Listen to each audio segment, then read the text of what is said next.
no, is this about to happen? Oh, okay, never mind.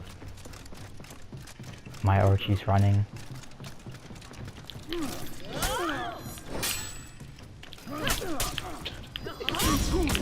I threw him down.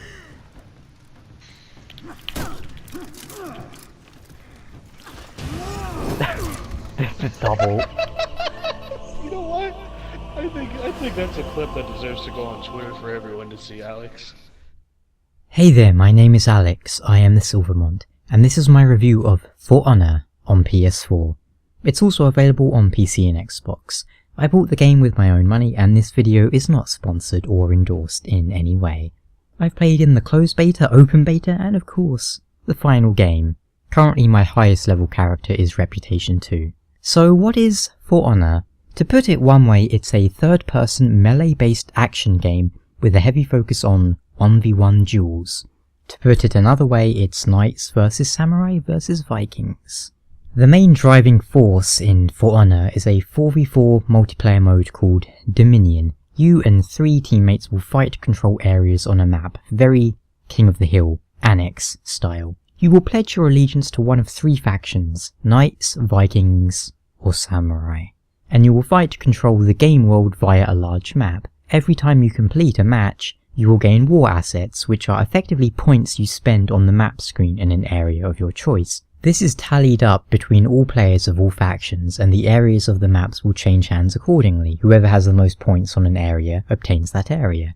And you can change faction if you so choose, you're not going to be locked into one forever. So let's break down the different modes in For Honor. First up, there's a story mode, and it's a short one. I didn't time it, but I estimate it to be around 6 hours total. Around 2 hours per faction, if that.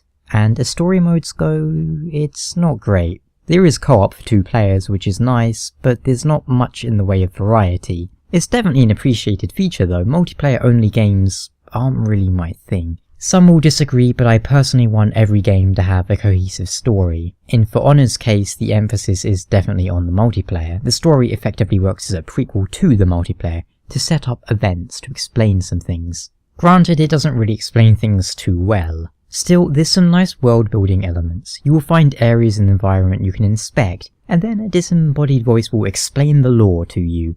I found that kind of funny. The story is a brief diversion then. The plot doesn't make much sense, but there's some entertaining characters and fun cutscenes. This isn't a campaign you're going to remember though. So how about the multiplayer? Dominion is the flagship mode, area control. There's also elimination and deathmatch, which are effectively just kill the other team. Elimination is 1 life per round, deathmatch is respawning and get enough kills to reach a score threshold. Outside of these 4v4 modes, there's also 2v2 and 1v1 modes, which are essentially just straight up duels.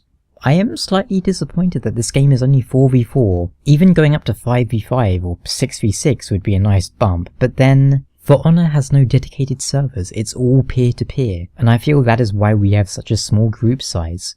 The main annoyance of this peer-to-peer system is that if one player leaves, the game will hitch for a few moments, or in rare cases, straight up kick you back to the menu. And when you need precise timing for parries, you really don't want peer-to-peer connections. That's the modes covered, so let's talk a little more about the characters in For Honor. For Honor is of course divided into Knights, Samurai and Viking. Even if you pledge to Knights, you can still play Samurai and so forth. Currently the available classes are as follows. The Knights have a Warden who uses a longsword and is a sort of jack-of-all-trades, versatile character, also the one you'll be seeing most in this video. There's also the Conqueror, a heavy tank style class who uses a shield and flail and is great at holding down locations against multiple enemies. Then there's the Peacekeeper, a dual-wielding assassin lady who is all about darting in and out, bleeding enemies and then avoiding retribution. Finally there's the Lawbringer, another heavy class who uses a halberd. You might liken him to a fighting game grappler in how technical he plays things. Counterattacks, grabs and unblockables are his tools. Vikings have the Raider, a very simple brute force character with long range, high damage and some unblockable attacks, but very little mix-ups. The Warlord is similar to the Conqueror, using a sword and shield with lots of headbutts. Then there's the Berserker, who is all about going ham with 2 axes, overwhelming characters with a flurry of attacks. Finally, the Vikings have the Valkyrie, a spear and shield user who, like the Lawbringer, has the most technical playstyle of the Vikings. Good mix-ups, counter-pokes, sweeps and trips, that sort of thing. You might say they are a fast, weak alternative to the slow and strong Lawbringer, in some ways. Finally, we have the Samurai. The Kensei is the first samurai class, and his role model in life is Sephiroth. He uses a comically unwieldy and oversized katana to have sweeping slashes that have godlike range and damage, whilst maintaining decent speed. Although they can't take too many hits, they can dish out unblockables to make up for it. Then there's the Shugoku, the Shippupi, effectively a huge guy with a club. This is the only class I've not really played too much of, but from what I understand, they have Dark Souls 1 style poise and strong grabs and charges and some amazing unblockables. They're also bugged at the moment, so don't play them. Then there's the Orochi, and you know what? If you play the Orochi, you should feel bad, and I will feel good every time something bad happens to you. The Orochi is the king of For Honor right now. Essentially 0-frame startup grabs, the fastest character, great range, great speed and damage, but little health. Doesn't really matter though, you're probably never going to get hit. Even if you do somehow get hit, you can run away from every other character in the game as Orochi. Finally, the Samurai have the Nobushi, an exclusively female Naginata user who is all about fast pokes to bleed your opponent. She holds the title of kind of more annoying than Orochi in some situations to fight. All in all, the Samurai right now have the best characters. There are plans to bring out new heroes too, but I'm not sure if they're going to be free or not, as Ubisoft are giving some rather conflicting information on that front. The current lineup isn't too bad though. There are obvious strengths and weaknesses, but for the most part the hero lineup is balanced rather well. The Samurai have the best heroes, apart from the Shigoki, but yes, the Samurai have the most strengths and the least weaknesses for high-end play. We can only hope that Ubisoft balance the game well over the coming weeks and months. Each character can be heavily customized. For example, on the Warden you will pick up new helms, gauntlets and chestplates to swap in. You will also be able to change the blade, hilt and crossguard of their longsword. Then you can edit the armor and outfit in several ways, such as engravings, symbols, and of course colours and patterns. The customization feels quite deep and satisfying, although unfortunately it is operated on a loot box style system. You gain currency from playing the game and you use it to buy loot boxes. And you have no idea what the loot boxes are going to get for the most part. Probably garbage. And the currency that you use to buy loot boxes you can buy with real money. It's a little frustrating to see pay-to-win style elements in a game that is full price, $60. I'm personally not a fan of that, but hey, it's entirely possible to get everything in the game without spending money, past the initial purchase obviously. I think you can even buy the season pass with in-game currency, which is interesting. So let's end the review by talking a little about the gameplay, something I've left for last as it's a very hard game to explain. Hopefully the video has done a decent job of giving you an idea of how it works. Effectively, there are two gameplay modes in For Honor, Guard mode and Free mode. In Free mode you run around, smack the crap out of peons in a very Dynasty Warriors-esque fashion. They put up no resistance and they are no threat. When you meet another hero, another player though, you lock onto them and you enter Guard mode. In Guard mode you move very slowly and you have 3 stances, left, right and high. Generally speaking, high stance is the slower, most powerful stance with overhead attacks. Once in a stance, if you match it to your enemy, you will automatically block. Example, I am locked onto a hero who is in right stance and I'm also in right stance. If they attack, my character will block it. If I'm in left stance, I'll take damage.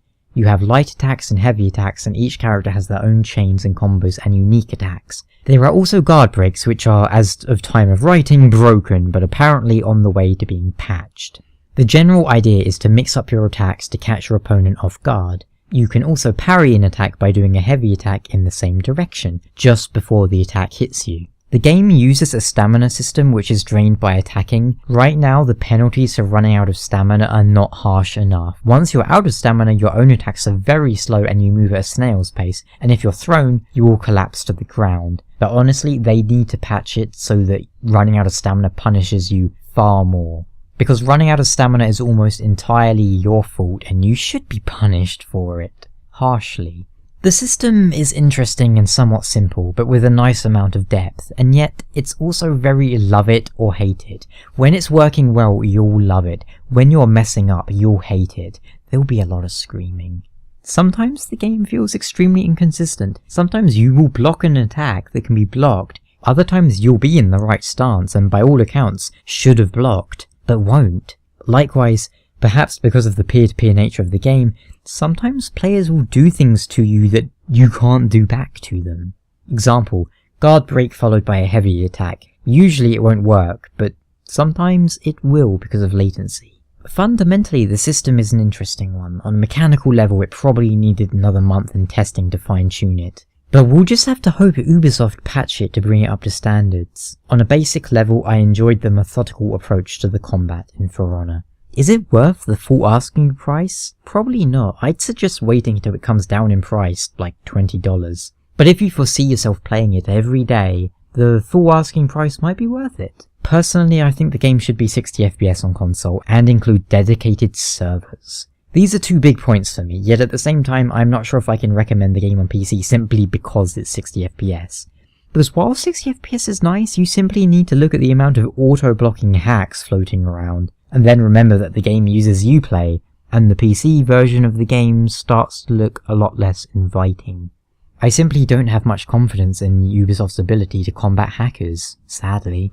Right, before we finish everything off here, let's talk briefly about the visuals. I mentioned the frame rate. The game seems to hold a consistent 30 FPS for the most part in multiplayer, but I'm frustrated that it doesn't run at 60. Keep the campaign at 30 by all means, but why has the multiplayer not been tuned to 60? That's really frustrating. Nobody is going to stop and admire the visuals during multiplayer. It's worth the sacrifice to achieve 60 FPS. Aside from that frustrating point, the game looks lovely. The animations are beautiful, as are the environments and character models. Rarely, as this was a Ubisoft title, there wasn't a huge downgrade in visuals from E3 to final product, so props to them for that. If anything, it looks nicer than the initial E3 demo. The game has a nice visual style to me too. I love how the characters look, but then I'm a sucker for cool armor and weapons. Well, I hope you found this review entertaining or useful in some way. I'll catch you next time. And if you have any questions about the game I didn't answer here, leave them down in the comments or hit me up on Twitter and I'll sort you out. Thank you so much for watching. Oh shit, here's an Orochi.